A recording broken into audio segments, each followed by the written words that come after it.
Cari telespettatori, siamo con Ugo Aggiollo, segretario dello SPI-CGIL del Veneto. Parliamo di promozione dell'invecchiamento in salute.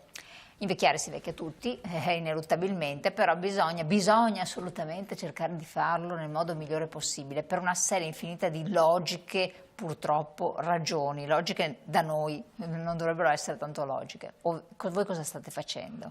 Noi stiamo agendo sostanzialmente su due versanti. Uno evidente è quello della contrattazione per riuscire ad ottenere a livello della nostra regione i servizi più vicini e migliori rispetto alle persone che rappresentiamo.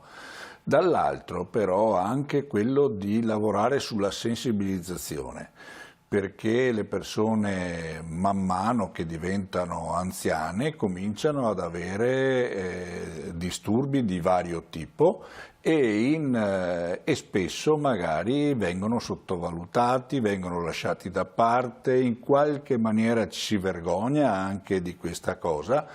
E noi stiamo lavorando anche su questo versante, cioè della sensibilizzazione, di avere il coraggio da un lato di avere degli stili di vita che aiutino evidentemente ad invecchiare bene, ad invecchiare in salute, ma dall'altro anche quando c'è qualche sintomo di rivolgersi ai servizi, al servizio sanitario innanzitutto, per poter intervenire in tempi utili per evitare che poi ci siano degenerazioni complicate da gestire.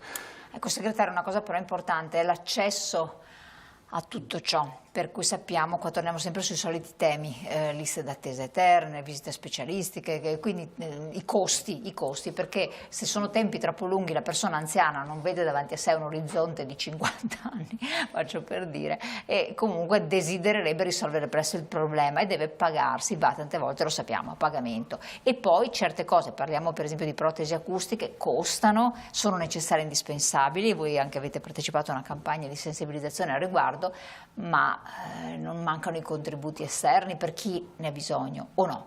Sì, questo è il grande tema che noi affrontiamo sia a livello nazionale che regionale. Sappiamo bene quanto il Servizio Sanitario Nazionale sia sottofinanziato e quanto le famiglie debbano o rinunciare ai servizi o pagare di tasca propria per avere i servizi, e noi questo lo riteniamo, la dico con una parola forte, una vergogna di questo Paese.